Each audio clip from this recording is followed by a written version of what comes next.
When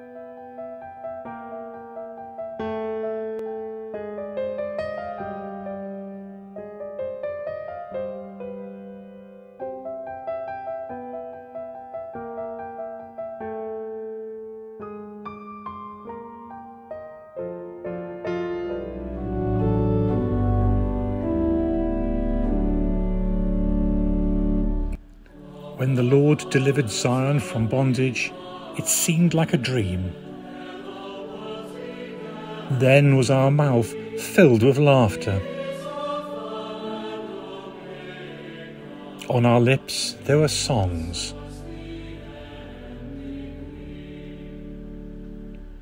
The heathens themselves said, "What marvels the Lord worked for them."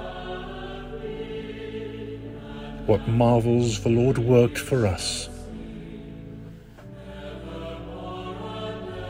Indeed, we were glad.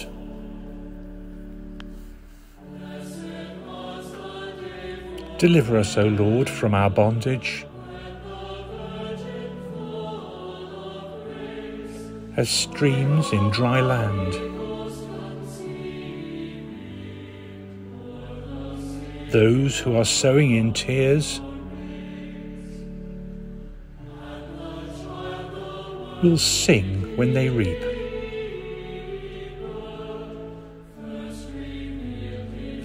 They go out full of tears, carrying seed for the sowing.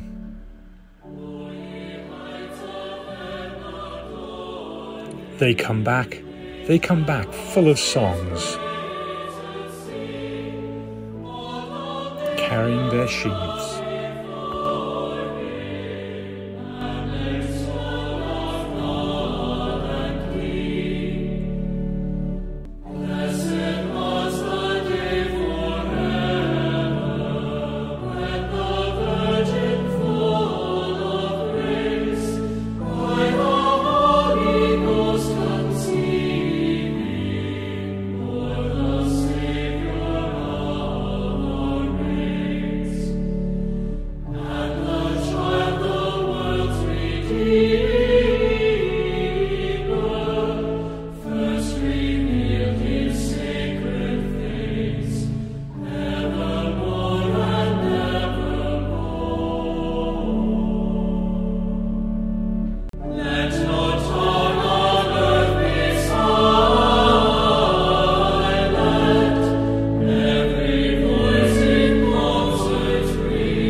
Hello, Monsignor Daniel McHugh.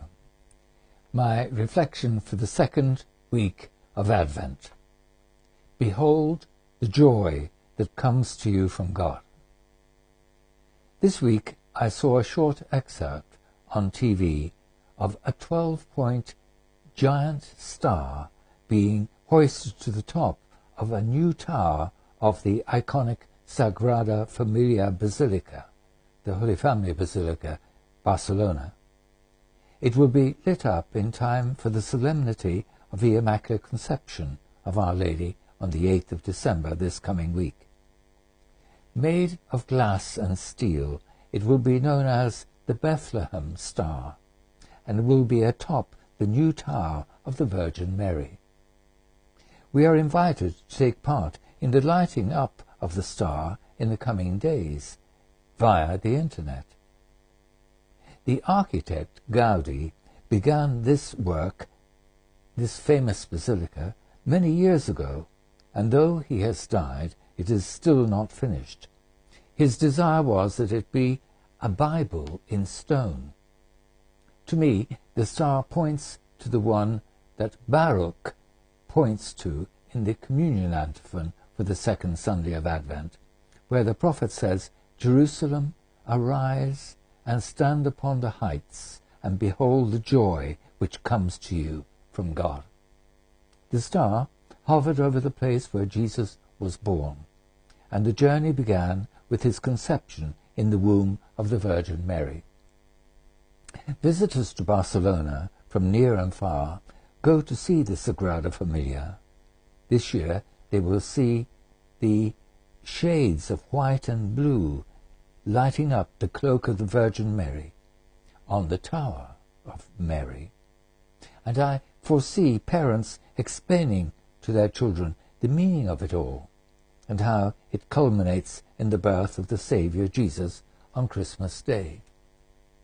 Truly, the cause of all our festivities at Christmas is the birth of Jesus, the light of the world.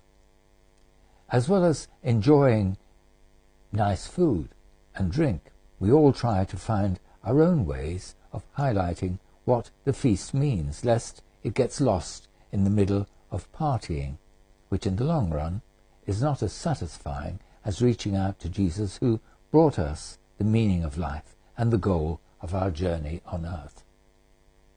Earlier today, as I was thinking about my reflection for the second week of Advent, a carpenter friend came to my home to repair the curtain rail that came down this past week. He is retired but still doing some part-time work and taking up a couple of hobbies. One is making cribs for the different grown-up children in his family, something they are asking him to do, so that the crib showing the child Jesus with Mary and Joseph in Bethlehem can be a feature in their home for Christmas. I said, "You are doing a wonderful work of evangelization.